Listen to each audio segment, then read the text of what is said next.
Verification of compliance, please.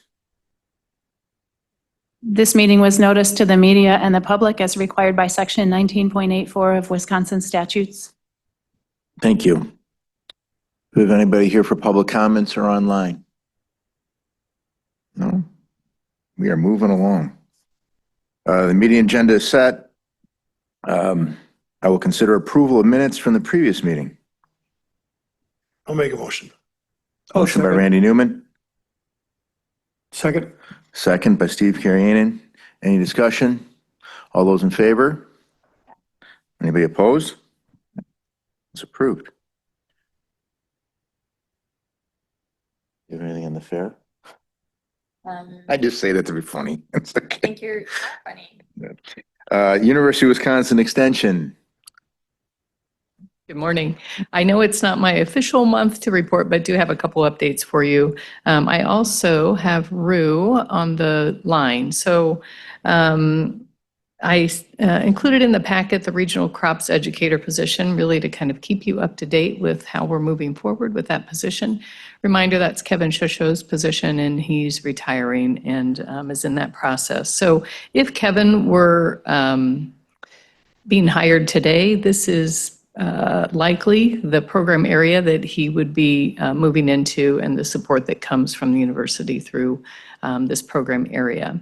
So Rue is the program manager and is available for questions if you have them, because ag is a foreign language to me, but certainly can tag Rue in if necessary. So, but what we did include was just a one sheet that Rue had prepared for you, a little summary of some of the ag things in Sawyer County and how moving forward with a regional emerging crops educator would probably be in Sawyer's best interest. So I also want to, I'll pause there. Any questions about that position and anything you need further explanation on from Rue in particular? Okay.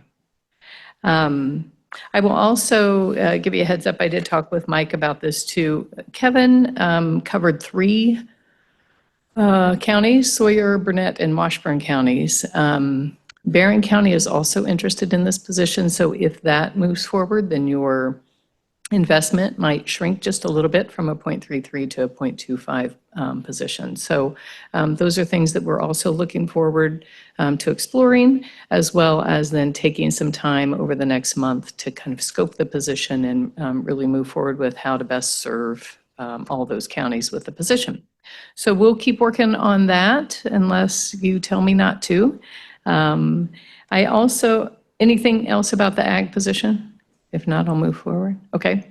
The other thing that we're just trying to let counties know is I'll probably this week be sending out a little bit more information about how SNAP and SNAP Ed funding is impacting our communities. And so as a reminder, just for you all, our FoodWise programming that comes to counties through the university, but isn't anything that you particularly pay for. It comes through all of our federal funding in lots of different layers of funding. FoodWise would go away if SNAP Ed goes away, kind of bottom line. So we want to make sure that you're aware of that, not asking you to do anything in particular, but just wanted to have it on your radar of how that impacts your county. So Bridget, the FoodWise administrator, prepared a one sheet for you of just the impacts in particular for Sawyer County. I'll give you that sheet. It will probably also come through an email at some point this week of just further communication, other links to click on and dig into if you want to. So those are my updates. Thank you, sir. Hayward Lakes Visitors and Convention Bureau.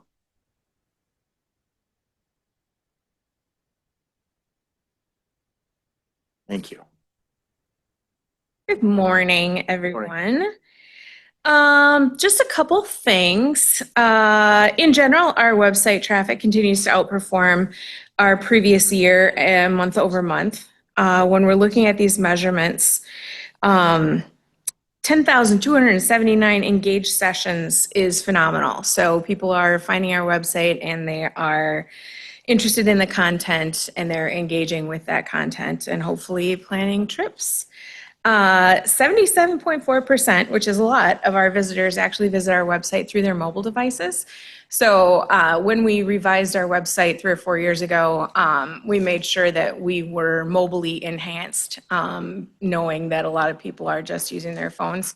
So if you go through and look at our listings, for instance, if you pull up a member, there's a call now button. So if somebody sees something they can just push on that and give them a call. So just some interesting little tidbits.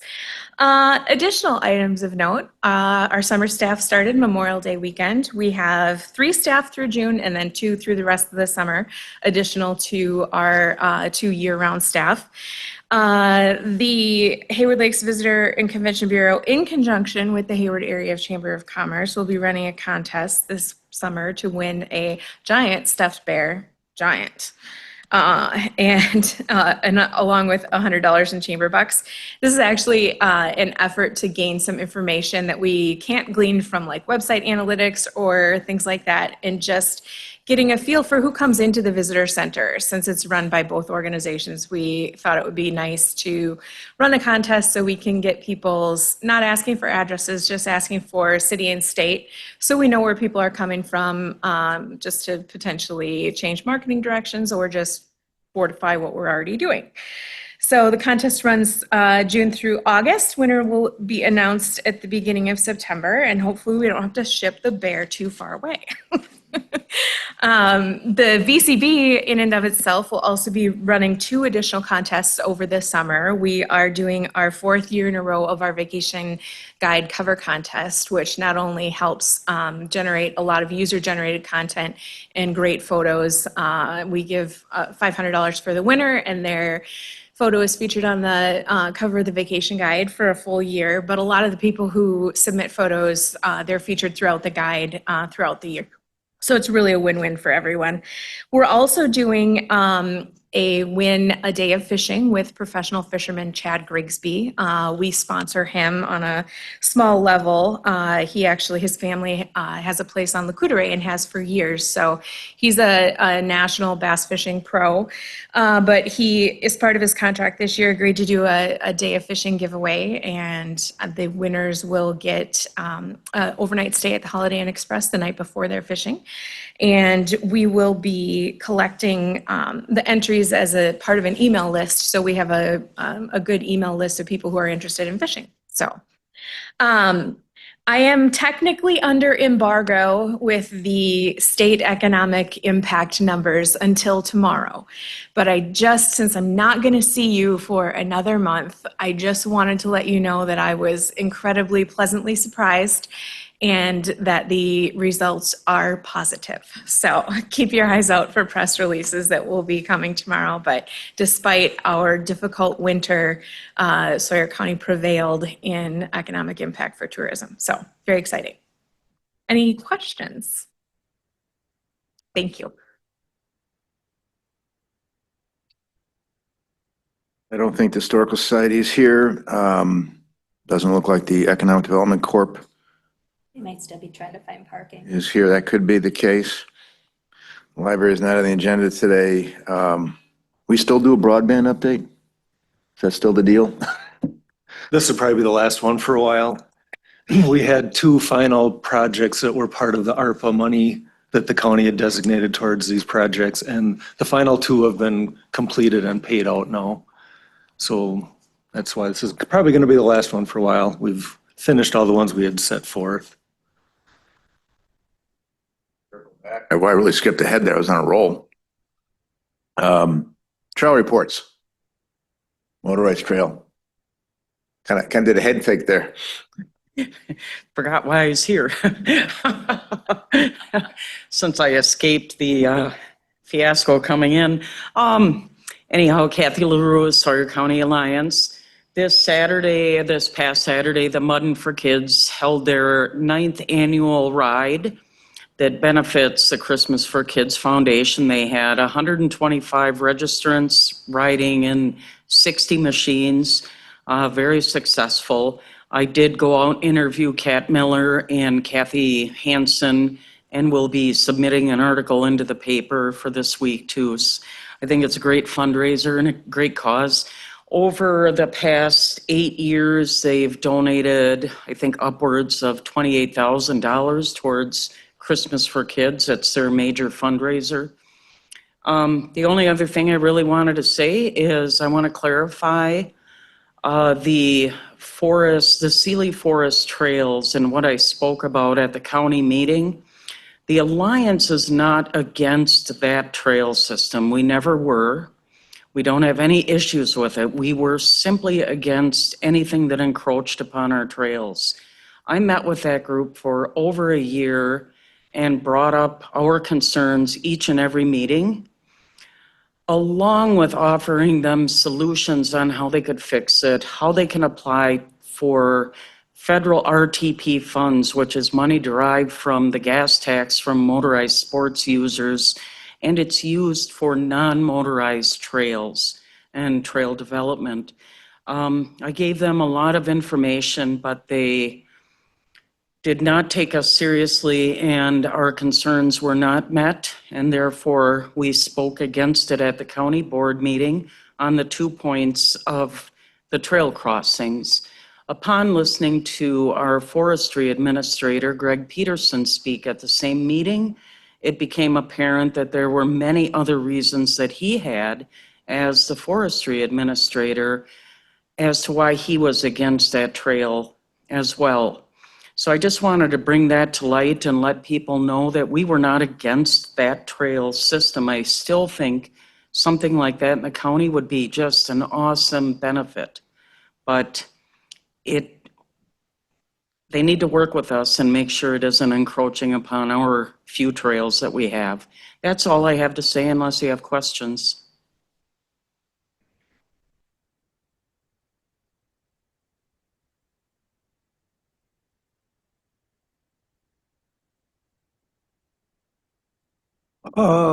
Nothing really to report other than we have a SEP board meeting scheduled next week.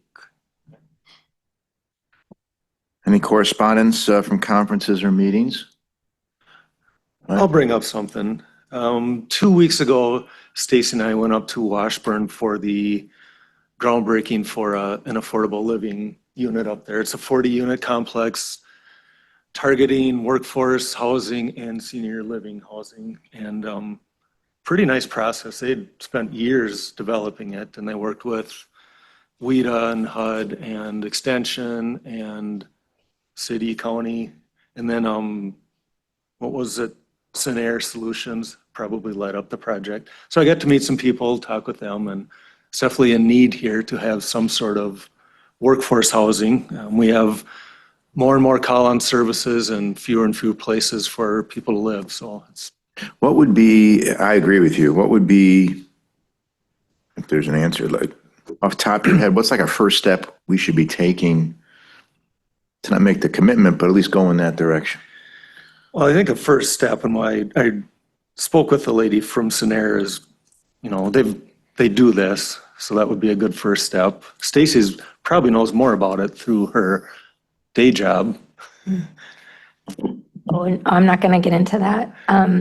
But I think that, excuse me, I think that it'd be worthy of another assessment because people are building. I see a lot of homes going up. It's just the affordability. So I think it's more of the $200,000 homes, not the $3,000 and up $100,000 homes. So I think it'd be nice to have another assessment because when they assessed, obviously, it's been over the years where there has been a big need. Their county is different than ours, but I think our county is heading in the right direction. So I just want to make note of that and see, if there is some kind of study that we can do, like what has been built, maybe work with zoning, what has been built within the last year. There's a big development going out on Highway 77, 180 units, I believe it is, or 120 at the minimum. So I just think that those kind of things we should look at to say, okay, there is housing being built. What does it look like to be affordable? And I don't think we want to get into Section 8 housing, but I think that there's definitely people and programs out there. It's nice to see all of the options, but I think it's nice. Yeah, I think too, when we talked about this last week, I think well, we talked about strategic planning process. I think housing is going to be connected as a choke point to a lot of things as we go through that process. What is our next steps on strategic planning process? Well, the board heard an initial presentation Right. from Extension. I know it was kind of let go until we got Right. new administrator in place. It's something I think needs to be on the forefront, which I was going to talk about in a little bit, but, like you mentioned, we met last week as well, specifically for this committee meeting, what we want it to look like, but it does bring up the whole question of strategic planning and having something that drives everything we do and gets everything we do congruent and a focus. And a lot of the stuff for this committee would flesh out there, but, do we want to come with ideas for next month's meeting on what you'd like to see, what you feel goals should be for economic development? Because none of this will hurt strategic planning to have it ahead of time.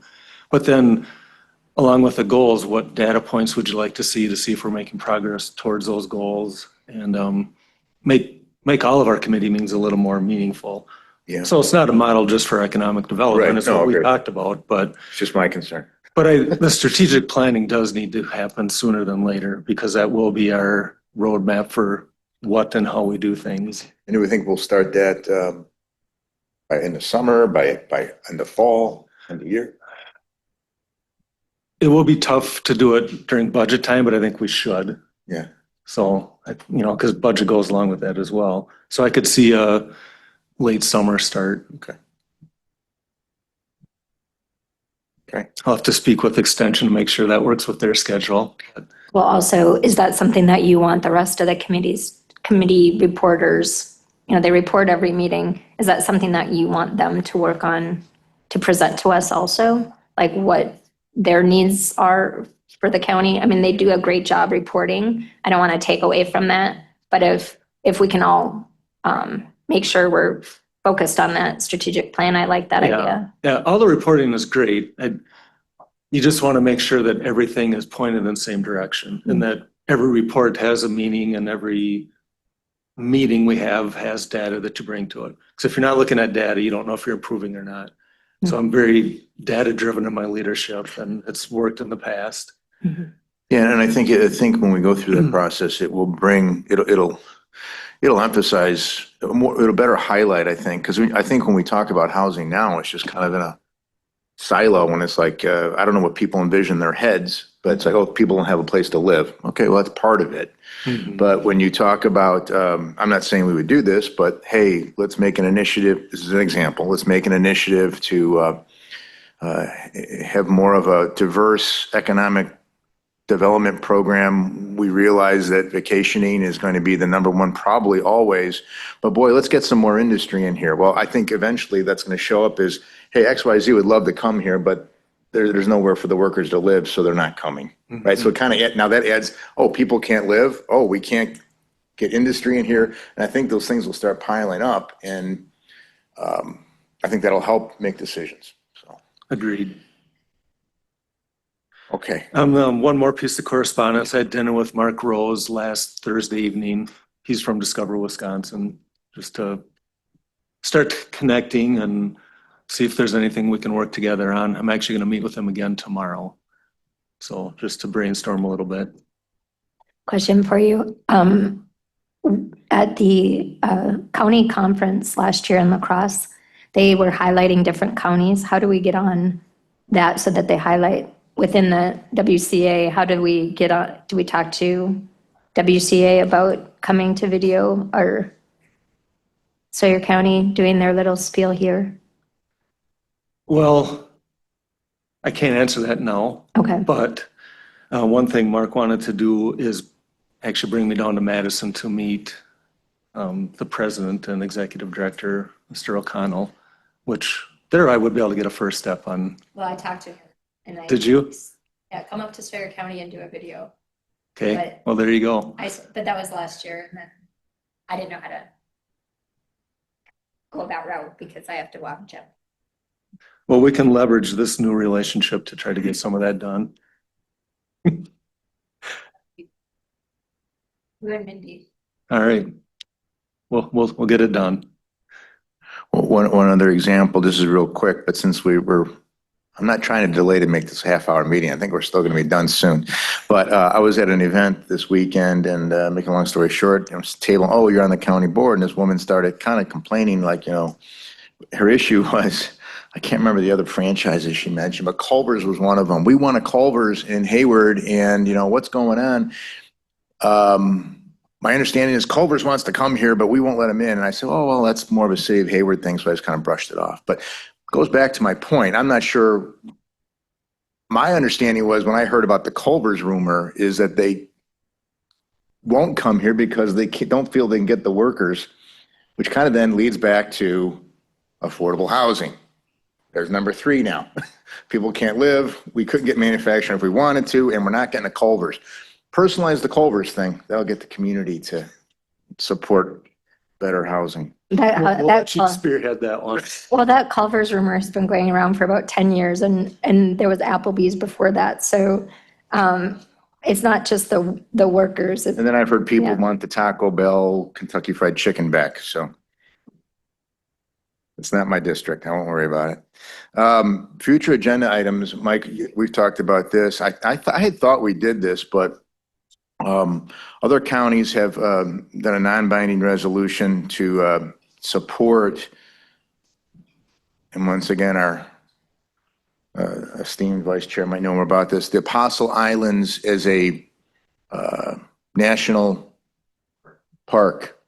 And there's pros, I shouldn't say pros and cons, I think it's all pros. I think it does help us, although it's not our county, to have that registered. So I would like us to see if we can get that approved and have that on next month's agenda. I thought we did too, but Jim Miller. Andy did it. Well, let's find We it. did. Yeah, I thought we did too, but we did. And maybe Andy's did not just send it to Jim, but sent it to the office. maybe that's it. Because I said the same thing when I was Yep. confronted with We it. did. We did a resolution and letter of support.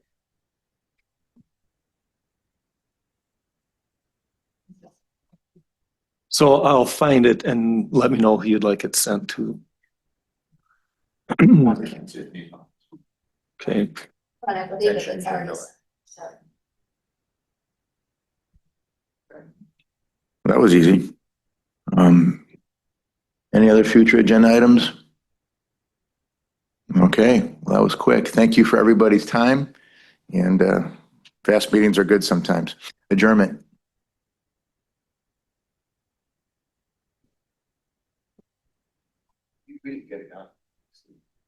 There's no action items since.